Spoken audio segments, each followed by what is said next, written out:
بسم اللہ الرحمن الرحیم الصلاۃ معراج المؤمنین۔ دیکھو میرے بھائیو، رجب کا مہینہ چل رہا ہے۔ یہ 4 جو مہینے برکت والے ہیں اس میں سے ایک رجب ہے۔ نبی کریم صلی اللہ علیہ وسلم کو اللہ پاک نے معراج کرائی۔ اس میں 10 قول ہے کہ کون سے مہینے کون سی تاریخ۔ مشہور یہ ہے کہ رجب کا مہینہ اور 27 تاریخ رجب کی، یہ مشہور ہے۔ جو بھی ہو، لیکن ہمارے نبی کو، اللہ کے رسول صلی اللہ علیہ وسلم کو اللہ پاک نے معراج کرائی۔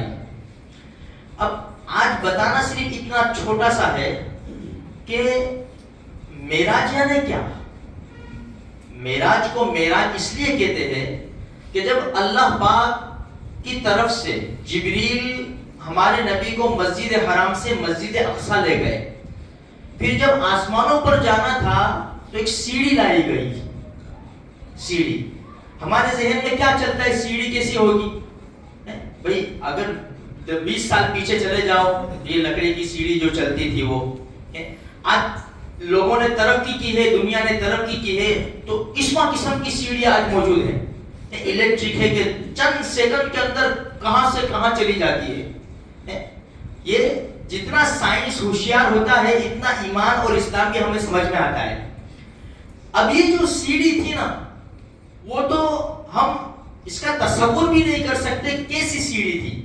خیر، تو اس کو کہتے ہیں زینہ، اردو میں زینہ، اور ہماری سیڑھی، کیونکہ عروج اسی لیے اس کو معراج کہتے ہیں۔ عروج پہ لے گئے اس لیے اس کا نام معراج ہے۔ اب یہاں پر نماز کے بارے میں کیا فرمایا؟ آج ایک ہی بات، الصلاۃ معراج المؤمنین، کہ نماز مومن کی معراج ہے۔ نماز مومن کی معراج ہے۔ اب اس اندازہ لگاؤ کہ نماز کا مرتبہ کیا ہوا، کیونکہ معراج کرائی گئی اوپر لے جایا گیا، تو اب نماز پڑھنے والے کا مرتبہ کتنا بڑا ہو سکتا ہے، اور اسی طرح نماز چھوڑنے والا کتنا بڑا مجرم ہو سکتا ہے۔ آج میرے بھائیوں، چھوٹے چھوٹے فائدے کے لیے لوگ نماز چھوڑ دیتے ہیں۔ دکان پہ بیٹھے ہوئے ہیں، وہ ڈر ہے کہ نماز پڑھنے جاؤں گا تو کسٹمر آ جائے گا، اگر میں نہیں ہوں گا تو پڑوس میں سے لے جائے گا۔ یعنی اسی طرح کے چھوٹے چھوٹے فائدے سے مسلمان نماز چھوڑ دیتا ہے۔ دیکھو، ہم اللہ کے ولیوں کا نام لیتے ہیں۔ ربی ابن حیثم رحمت اللہ علیہ نماز پڑھ رہے تھے اور گھوڑا بندھا ہوا تھا۔ چور آیا، گھوڑا کھولا آنکھوں کے سامنے اور بیٹھ کر چلا گیا۔ جب نماز ختم کی تو لوگوں نے دیکھا، دور سے دیکھا کہ وہ لے کر بھاگ رہا ہے اور یہ نماز پڑھ رہے، ان کو کوئی پڑھی بھی نہیں ہے۔ جب انہوں نے نماز ختم کی تو کہا کہ حضرت، اتنا قیمتی گھوڑا، اس زمانے میں وہ گھوڑے کی قیمت 20,000 درہم تھی، 20,000۔ اب اندازہ لگاؤ کتنا قیمتی گھوڑا ہوگا۔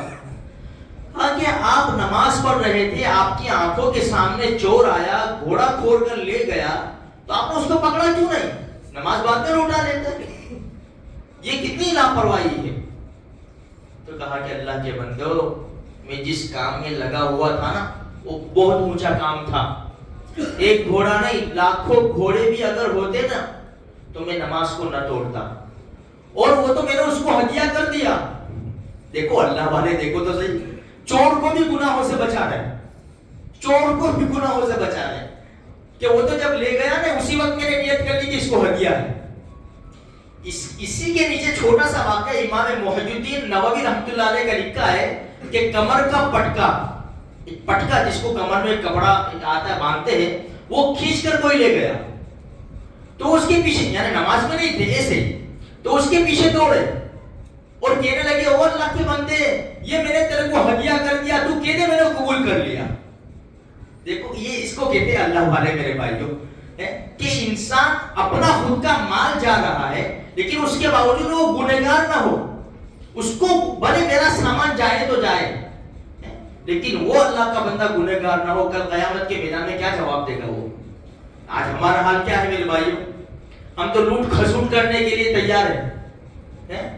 ہماری اس میں جو ہمارا جو ذہن چلتا ہے نا، اتنا پاورفل چلتا ہے نا اس معاملے میں ہمارا ذہن کہ انسان تصور نہیں کر سکتا۔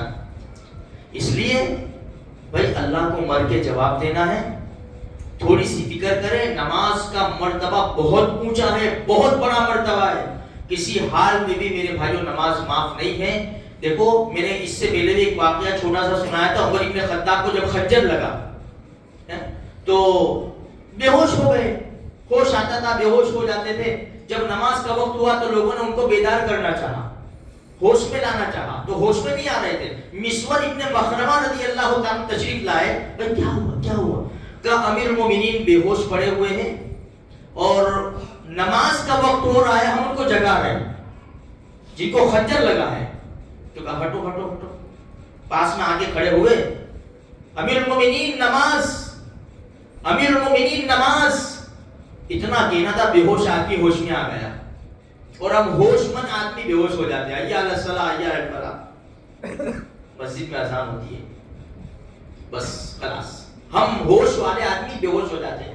بے ہوش آدمی ہوش میں اڑ گئے بیٹھ کر اور کہا ہاں ہاں جس کی نماز نہیں اس کا دین میں کوئی حصہ نہیں، جس کی نماز نہیں اس کا دین میں کوئی حصہ نہیں. تھوڑی سی پابندی کرو. ہم پابندی کریں گے، ہماری اولاد پابندی کرے گی. نماز کا مرتبہ بہت بڑا ہے. ایمان کے بعد سب سے پہلے نماز کی پوچھ ہوگی. اللہ مجھے آپ کو سارے مسلمانوں کو پابندی کے ساتھ نماز پڑھنے کی توفیق عطا فرمائے.